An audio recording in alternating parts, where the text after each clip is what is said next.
Good morning from California. Just some thoughts on my mind.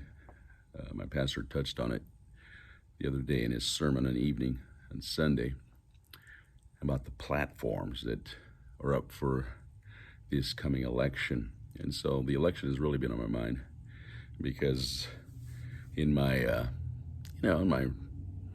readings and research and things like that, and when I have time on my hands, I just kind of look through things, and it was said that there was about 30 million people that did not vote. And let me rephrase that: 30 million evangelicals that did not vote in the last election in 2016.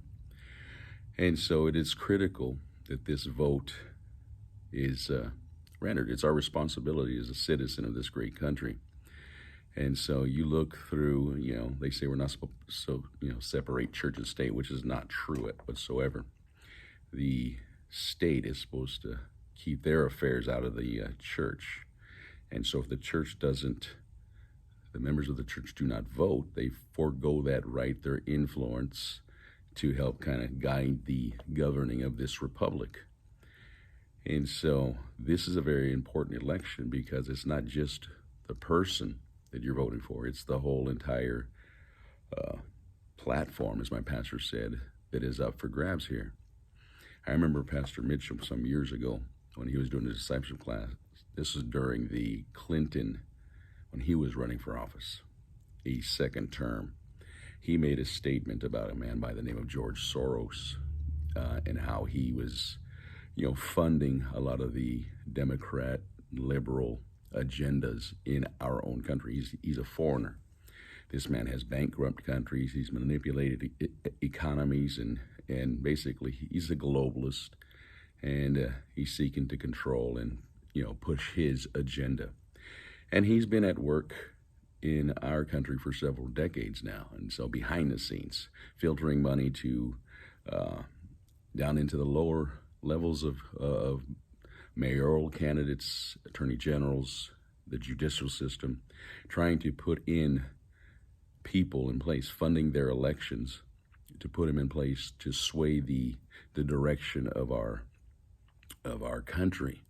And you see this manifest, especially here in California, where we have judges that think they can, that their opinion outweighs the vote. I remember when James Dobson did this in the 90s, and twice he put on on the ballot for a voucher system, and both times the governing party of the teachers union shut it down because it didn't fit their agenda. And so they lied and manipulated the masses. People who were uninformed or didn't care just took the news as truth. And hopefully that's not the case in this audience, whoever might be tuning in. And so, James Dobson eventually took his focus on the family business to Colorado because, I guess he saw the handwriting on the wall in this state. But anyways, we're still here, and we need to vote, regardless if we think our vote counts or not. It's imperative because President Trump, to my surprise, when he took office, had put together one of the most conservative administrations I've seen in my lifetime. And I haven't lived as long as some others, but I've lived longer than others. And so he's put in judiciary, Supreme Court justices that have been fought tooth and nail by liberals. And even now he's putting another one in that they're going to fight and slander and try to make it look like she's, the devil incarnate, which is crazy. But, that's the president's right. And so elections have consequences. And so thank God right now this president is doing all kind of, not just in the Supreme Court, but across the land. I think he's appointed over 300 justices that are conservative constitutionalists that are going to support our right, Second Amendment rights, our First Amendment rights. And so it's very important, and God has always raised up, man, I find it very interesting that, in Second Chronicles, it talks about how God, or Second Chronicles, the very end of chapter 2, or chapter 26, I think it is. Anyway, I might get the scripture wrong, so I have no notes before me, but I just read it the other day. But that God had moved or stirred the heart of Cyrus, to allow the Jews to, you know, go back and rebuild the temple. And so God is able to stir men, move men, you know, governments. He's in control, ultimately in control.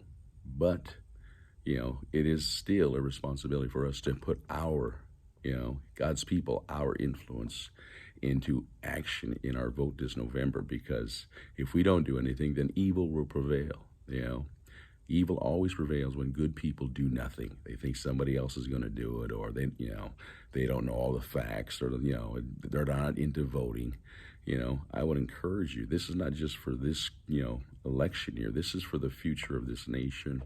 Should Jesus tarry, it's for the future of your children and children's children, because this is a very pivotal point in time. And so, like I said, God always raises up men, stirs men. He puts people in place of influence. He did it with Joseph to preserve many. You know, Joseph wasn't looking for that, but God had set things in order, you know, to put him in a place of authority and governing in that, you know, wicked nation, to preserve his people. He did this with Shadrach, Meshach, Abednego, Daniel.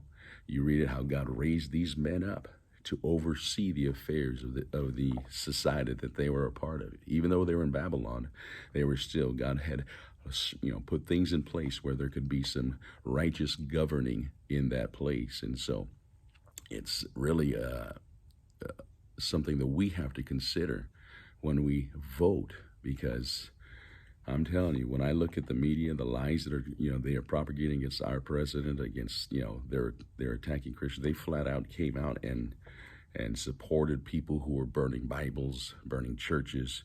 This has been on the rise for, you know, several years now.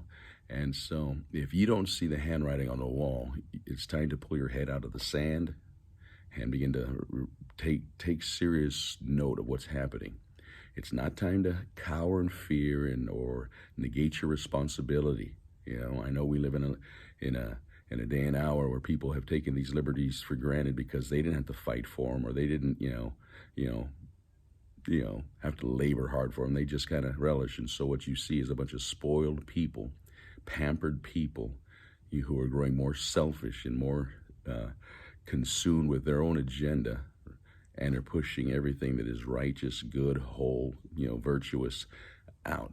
They look at anybody who stands for that as the enemy. And so if you are a Bible-believing Christian, you are, in many people's view, a enemy to what they stand for and what they want to accomplish and what they want to attain. They're going, if this election goes the wrong way, then they're going to begin, you watch, they will start to outlaw Christianity, little by little push back, you know, make the, you know, the gathering, you will become the enemy in their eyes, and they will do everything to shut us down, perhaps lock us up. It's all setting up stage prophetically for, you know, for the end days.